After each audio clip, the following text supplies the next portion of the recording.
First and foremost, as always, I'd like to give all praise, honor, and glory unto Yahweh, Bahashem, Yahweh Shai, Bahashem, Racha HaKodash. Double honors unto the apostles and elders of Great Millstone who rule well, and salutations to your Akim that pushes word in truth and sincerity. Coming back with another lesson. And this will be the title, The Age of Conceit. And the reason why I'm doing this video is because, I've noticed that, everybody's on their phone. Everybody wants to be seen. People live on their phone more than actual reality. And that simply is, it's an addiction. It's a drug, all right? The same dopamine that people get high off of when they take actual drugs. That same chemical is released in the body based upon using the cell phone, being addicted to the cell phone.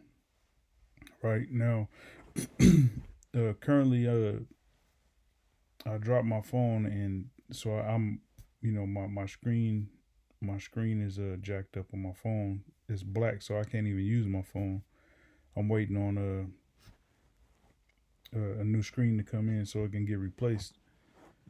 Versus just ditching the whole phone, because I just got the phone not too long ago, so it don't make sense to get rid of the whole phone. But anyways, so I've been without a phone for the last week, and really, to be honest, it feels good, like now I have connection with brothers via the laptop and WhatsApp and whatnot, and so on and so forth. So I'm in communication with the body, but not having a cell phone on you all day, and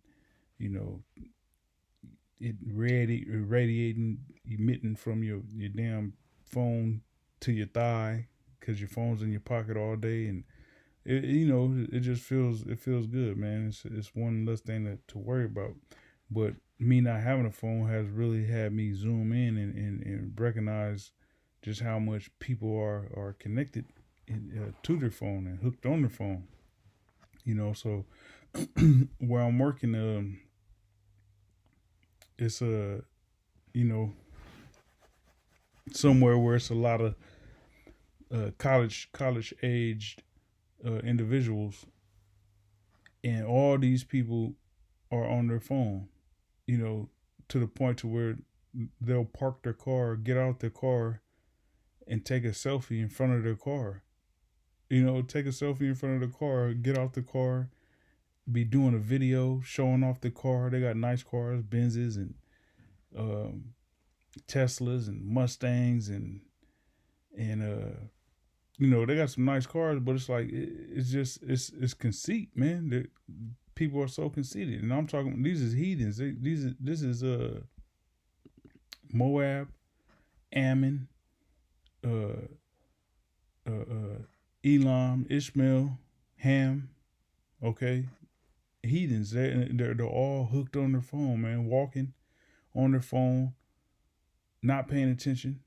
Okay, and even something else. Another story. The brother Ashiar and myself, we do some training, and we was training, and this one individual was getting on this other cat because he's on his cell phone while we supposed to be training. He's sitting down on his cell phone, and it's like dude, like, what are you doing, man? You here to train, not be on your cell phone. So this is the age of conceit, man. All right, so all these people are conceited, full of themselves, and lost in the sauce. So this is the word conceit. It's a noun. Late 14th century says a thought, a notion, that which is mentally conceived. From conceiving, based on analogy of deceit, deceive, and receive. It says the sense evolved from something formed in the mind to fanciful or witty notion. ingenious thought, 1510s. It says vanity, exaggerated estimate of one's own mental abilities, all right, through shortening of self-conceit. So this is the definition we're looking for, all right? Vanity, exaggerated estimate of one's mental abilities. And these people that are conceited, all right, they're all about uh what they look like, okay? Um Growing up, men didn't care about what they look like. Men wasn't considered or concerned with being pretty boys and things of that nature, like our fathers, our uncles, our grandfathers, brothers back in the 80s, 70s, okay, even somewhat the 90s. Drake wasn't concerned about what they look like. That, oh, that's gonna make or break me, like what I got on and things of that nature. Even though Jake did like looking nice or whatnot, it's not like today. Today, you know, men ain't even men anymore. They're more concerned about what they look like versus women. All right, and it's aggravating. It's sick. All right, and it's vain. Okay, so vanity, exaggerated estimate of one's uh, own mental abilities, and that's everybody in America, man. Majority of the people in America are vain, and they exaggerate their mental abilities, man. All right, people think they're what they're not in America. All right, and it's all because of social media. Like you see the things on social media where they ask a fat black wildebeest to rate herself, and she's, oh, I'm a 10. Oh, I'm a 10. I'm a queen. It's like, no, you're not. Okay, you look like a dark skinned hippopotamus. But anyways, Proverbs 26:12, it says, "Seest thou a man wise in his own conceit? There is more hope of a fool than for him." All right, so that's one thing we can't do as men of the Lord is you know be conceited. All right, the real let the real be conceited and full of themselves, but in the truth, that's a no go. All right, so that word conceit comes from H 5869, and it's a I ayan, if I'm pronouncing that right. Ayan. All right, and it says I, a physical I, as showing mental qualities of mental and spiritual faculties, spring fountain. In Strong's definitions, it says probably a primitive word, an eye, literally or figuratively by analogy, a fountain as the eye of the landscape, affliction, outward appearance. All right, before, think best, color, conceit, be content, countenance, displease eye. Let me see. All right. This is the one right here where it says outward appearance. All right.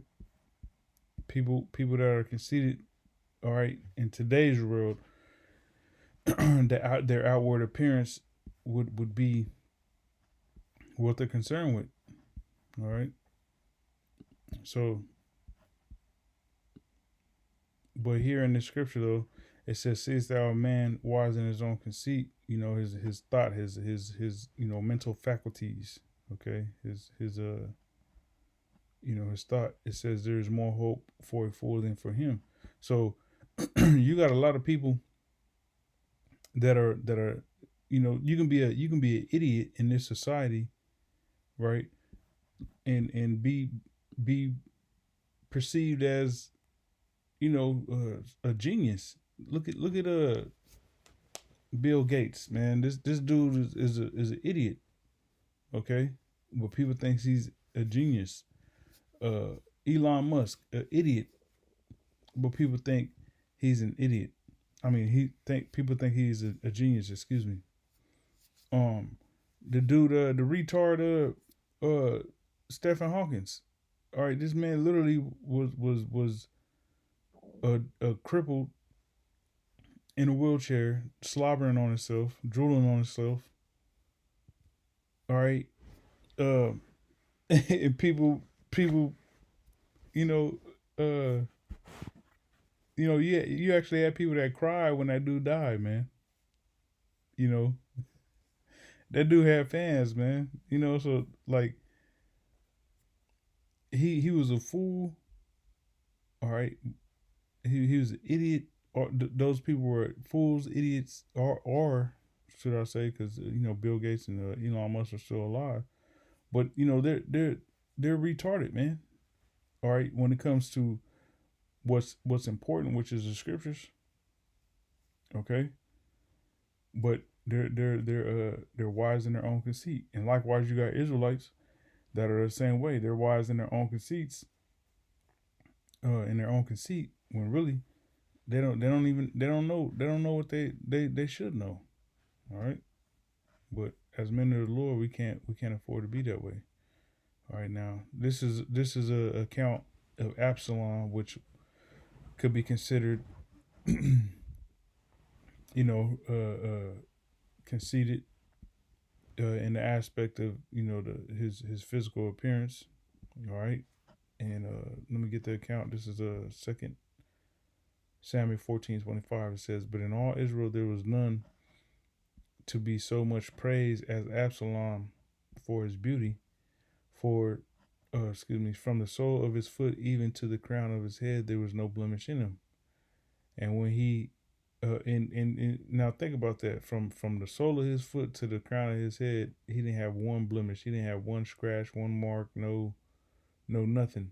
All right, probably the face was symmetrical. You know what I'm saying? So on and so forth. And he was every woman's dream. But with that, you with that, that beauty comes, getting big headed, getting conceited, getting full of yourself, thinking you can do no wrong. All right, and that'll take you down the wrong path, man.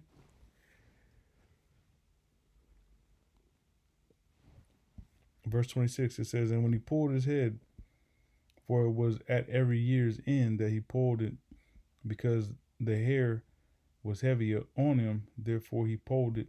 He weighed the hair of his head at 200 shekels after the king's weight." All right, so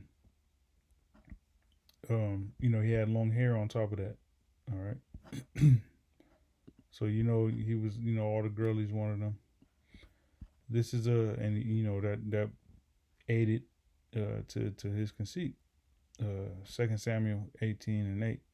All right, it says, "For the battle was there scattered over the face of all the country, and the wood devoured the people that day. Devoured more people that day than the sword devoured.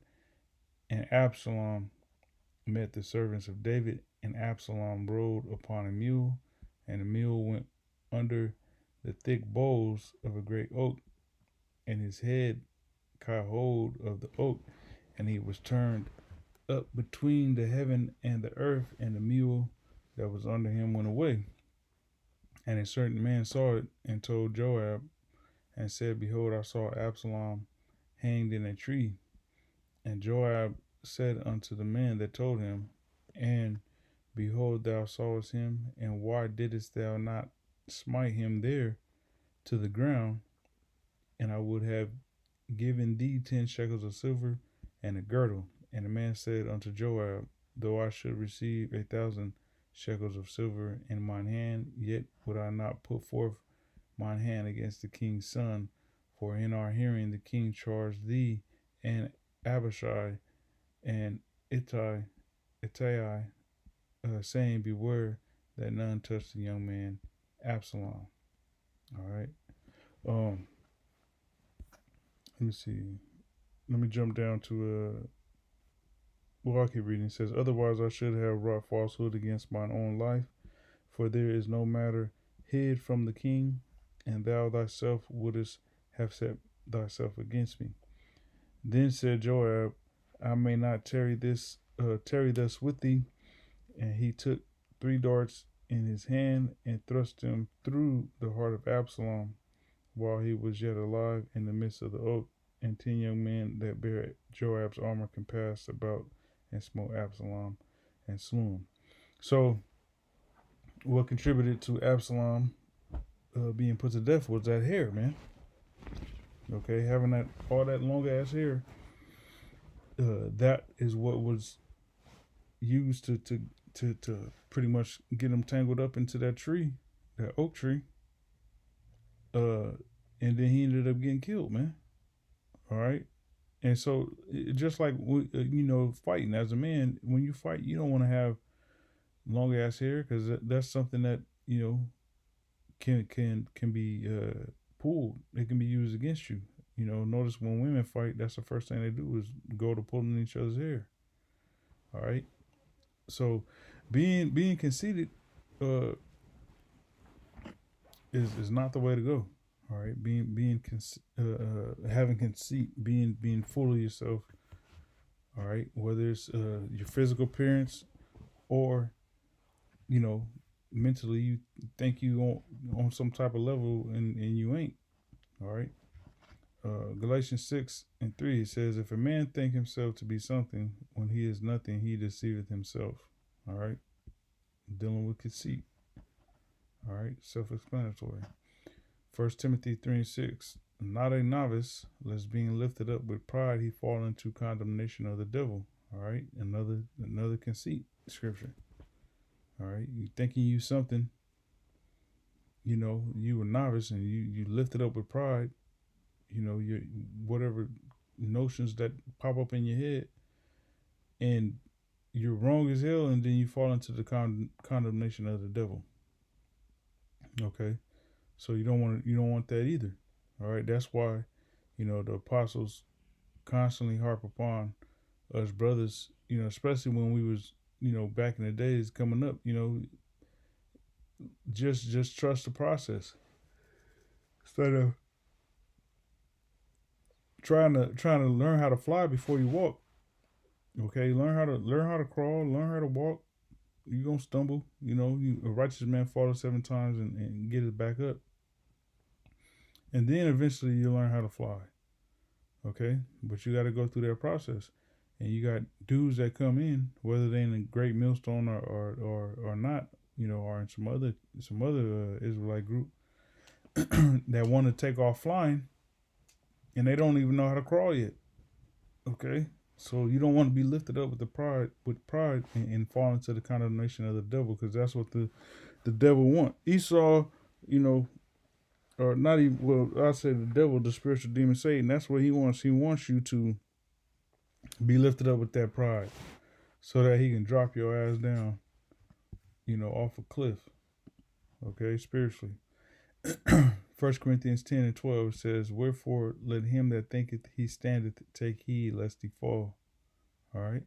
So if you think you stand, conceit, your mind, something formulated in the mind, a notion, or your notion is, I got a sure foundation. I'm standing.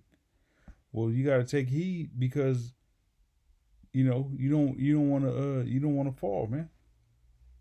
You don't want life's obstacles. Okay, or the shit just shit that happens while being in this truth. It can either make or break you. So if you're thinking that you're standing, really take heed. Okay, let's 13. Let me read 13. It says, there hath no temptation taken you, but such as is common to man. Because there could be some temptation that'll happen, or trials or tribulations that happen that can actually break you. But this whole time you thought you was sure footed. All right, but you go through a little tribulation or turmoil, and you just fucking sink into quicksand. All right, that's why you got to take heed. It says, but the Most High is faithful, who will not suffer you to be tempted above that you are able, but will With this temptation also make a way to escape, that you may be able to bear it. All right. So brothers got to take heed. Romans 11:25, it says, "For I would not, brethren, that ye should be ignorant of this mystery, lest you should be wise in your own conceits, or your own thoughts." So the apostle Paul is reiterating that, look, don't be ignorant of this mystery. All right, because if you are, that means that you're wise in your own conceits, your own thoughts got you lifted up in pride. All right. That blindness in part has happened to Israel until the fullness of the Gentiles come in. And so all Israel shall be saved, as it is written, there shall come out of Zion the deliverer, and shall turn away ungodliness from Jacob. All right, and that's Yahushua. Because Yahushua is coming to deliver the nation of Israel, but it starts with the elect. Okay.